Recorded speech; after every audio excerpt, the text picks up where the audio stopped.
విజయిస్తున్నటువంటి కుందూరు నాగార్జున రెడ్డి గారికి, అలాగే ఉడుమల శ్రీరాణ గారికి, ఈ వేదికను అలంకరించినటువంటి పెద్దలందరికీ, ప్రజలకు, వాలంటీర్లకు, పత్రికా విలేకరులకు, మీడియా మిత్రులకు నా వందనాలు, సుస్వాగతాలు.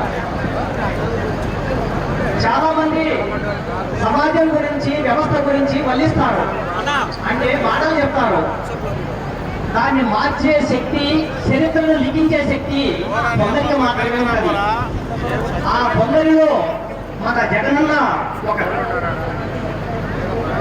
గౌరవనీయులైనటువంటి ముఖ్యమంత్రి గారి కుమారుడు జగనన్న 2011 నుంచి 2019 వరకు ఏకైక వ్యక్తిగా బయలుదేరి అడుగులో అడిగేసుకుంటూ ప్రజాబలంతో ఒక శక్తిగా ఎదిగి 2019లో అత్యధిక మెజార్టీతో ఆంధ్ర రాష్ట్ర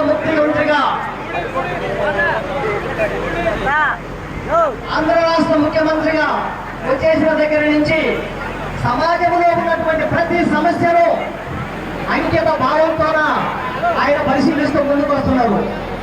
అందులో భాగంగానే అన్నింటికంటే ముఖ్యమైనటువంటి అంశంగా విద్యా వ్యవస్థను ఎన్ని రకాలుగా మార్పులు చేయాలో నాడు నేడు అనేటువంటి కార్యక్రమం ద్వారా అనేక రకాలుగా ఈ రోజు మన స్కూల్స్ లో ఇంగ్లీష్ మీడియం రకరకాల రూపాలలో అభివృద్ధి చేసుకుంటూ వస్తున్నారు. అలాగే సంక్షేమ పథకాలు, ఆరోగ్య సంబంధమైనటువంటి అభివృద్ధి, అన్నింటికంటే మరొక ముఖ్యమైన అంశము ప్రజలకు ఇవి సాధ్యమైతాయో కాదో అనుకున్నటువంటి అసైన్మెంట్ భూములకు రాష్ట్ర వ్యాప్తంగా 12 లక్షల ఎకరాల భూములకు ఒక జీవో ద్వారా సెటిల్మెంట్ పట్టాగా, సెటిల్మెంట్ డీడుగా మీ ముందుకు రాబోతుంది. ఇది చాలా ముఖ్యమైనటువంటి అంశం. అట్లాగే సుక్కల భూమి కింద ఉన్నటువంటి వేలాది ఎకరాల భూములను ఆయన విముక్తి చేసి మన ఇంటికి రూపాయి ఖర్చు లేకుండా, రూపాయి లంచం లేకుండా మన గ్రామాల దగ్గరికి వాలంటీర్ల ద్వారా, రెవెన్యూ డిపార్ట్మెంట్ ద్వారా పంపించి మనకు కార్యక్రమ నిర్వహణ అనేది చేస్తున్నారు. కాబట్టి వ్యవస్థలో భూముల మార్పు, దాంతో పాటు అనేక రకాల కార్యక్రమాల వ్యవస్థనే మార్చాలి అనుకునేటువంటి వ్యక్తి ఎవరైతే ఉన్నారో ఆయనకు మనము 10 కాలాల పాటు ఆయన ముఖ్యమంత్రిగా ఉండాలని, ఆయన పరిపాలన ద్వారా మనం అందరము ముందుకు పోవాలని చెప్పేసి కోరుకుంటున్నాం.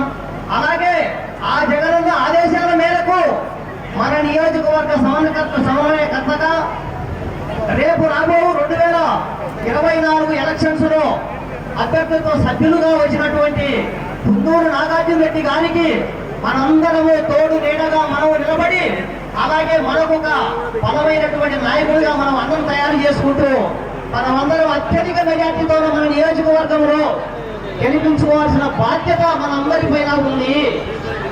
అందులో భాగంగా మనమందరము ఒక సైనికుల్లాగా మారి మన గ్రామ స్థాయిలో కింద స్థాయి నుంచి ప్రతి గ్రామంలో అత్యధిక మెజార్టీ కోసం కృషి చేయాలని కోరుకుంటూ ఈ అవకాశం ఇచ్చినటువంటి ఈ వేదికకు అధ్యక్షత వహించిన అధ్యక్షుల వారికి సవినయంగా వినయించుకుంటూ ముగిస్తున్నాను. థ్యాంక్ యూ అన్న. ఇప్పుడు మన పిడికాపల్ల ఎంపీటీసీ గారు శేఖర్ రెడ్డి గారిని మాట్లాడవలసిందిగా కోరుతున్నాం. సభాధ్యక్షులు పెద్దలు అన్న మండల ఎంపీపీ గారు వేగిరెడ్డి వసరారెడ్డి గారికి, మనకిద్దరు సమన్వయకర్త పశ్చిమ ప్రకాశంలో ఒక బ్రాండ్గా ఉన్న కుందూరు అంటేనే కేపీ అర్థం.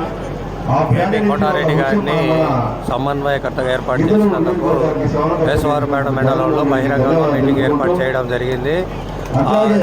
ఆ కార్యక్రమంలో జెడ్పీటీసీలు, ఎంపీటీసీలు మండలాల వారీగా ఆహ్వానం ప్రకారం ఈరోజు కేపీ కొండారెడ్డి గారు MS9 టీవీ ఛానల్ రిపోర్ట్. పార్టీలకు అతీతంగా ప్రతి ఒక్క గడపకు ఈ పార్టీ ఆ పార్టీలు లేకుండా కరుడు కట్టిన టీడీపీ వాళ్ళకు కూడా జగన్మోహన్ రెడ్డి పథకాలు ఇవ్వడం జరిగింది. గతంలో మనం చూసాం 2004లో మనం ప్రతిపక్షంలో ఉంటే పెన్షన్ల కోసం మేము ఓటు పోవడం జరిగింది. మా గ్రామంలో 6 పెన్షన్ల కోసం అది ఆ రోజు ఎంపీ గారు కోర్టు పోయి ఆ పెన్షన్ తీసుకోవడం జరిగింది. అంతేకాదు మనం పెట్టిన ఇబ్బందులు అన్నీ కాదు, అవన్నీ కూడా జగన్మోహన్ రెడ్డి పక్కన పెట్టి నాకు ప్రజలే ముఖ్యం, నాకు ప్రజలే దేవుళ్ళు, నేను ప్రజలనే నమ్ముకున్నాను అనే ఒక సిద్ధాంతంతో ఈ రోజు ప్రతి ఒక్క గడపకు పథకం ఇవ్వడం జరిగింది. అంతేకాదు మన ప్రకాశం జిల్లాలో జగన్మోహన్ రెడ్డి గిద్దలూరు నియోజకవర్గం అంటే ఒక బ్రాండు. ఎందుకంటే ఈ 12 నియోజకవర్గాలలో 56 మండలాలలో మొట్టమొదటిసారిగా ఓదార్పు యాత్ర మొదలుపెట్టింది గిద్దలూరు నియోజకవర్గం. ఆ రోజు ప్రజలు బ్రహ్మరథం పట్టడం జరిగింది. అదేవిధంగా 2014లో వైఎస్ఆర్ కాంగ్రెస్ పార్టీ గెలవడం జరిగింది. అట్లాగే 2019లో గెలిచాము. ఇప్పుడు కూడా మనందరి కష్టంతో ప్రతి ఒక్కరూ కూడా కష్టపడి ఎన్ని ఉన్నా మనకు జగన్మోహన్ రెడ్డి మనకు ముఖ్యమంత్రి కావాలి, మనం నమ్ముకొని వచ్చిన మన గుంగూరు నాగార్జున రెడ్డి అనే ఎమ్మెల్యే గెలిపించుకోవాలని ఒక దృఢ సంకల్పంతో ఈరోజు మనం కంకణం కట్టుకొని పనులు చేయాలా. గౌరవ మన సమన్వయ కట్టు చిన్న సందేశం అన్నది మేము 2011 నుంచి 19 దాకా మేము ఎన్నో కష్టాలు పడ్డాం సార్. నాకుండా ఎంపీకి 5 కేసులు పడ్డాయి సార్, ఎస్సీ ఎస్టీకి 5 కేసులు పడ్డాయి. కాకుండా ఈ రోజు కూడా కేసులలో పెట్టిన పరిస్థితి బెస్వారపేట మండలం ఎంపీ కొండారెడ్డి గారు బహిరంగ సభ ఏర్పాటు చేసి కార్యకర్తలను ఎంపీటీసీలను ఈ అవకాశం ఇచ్చినటువంటి సభాధ్యక్షులకు సర్పంచ్ అందరూ పిలుపు మేరకు గ్రామ సభగా ఏర్పాటు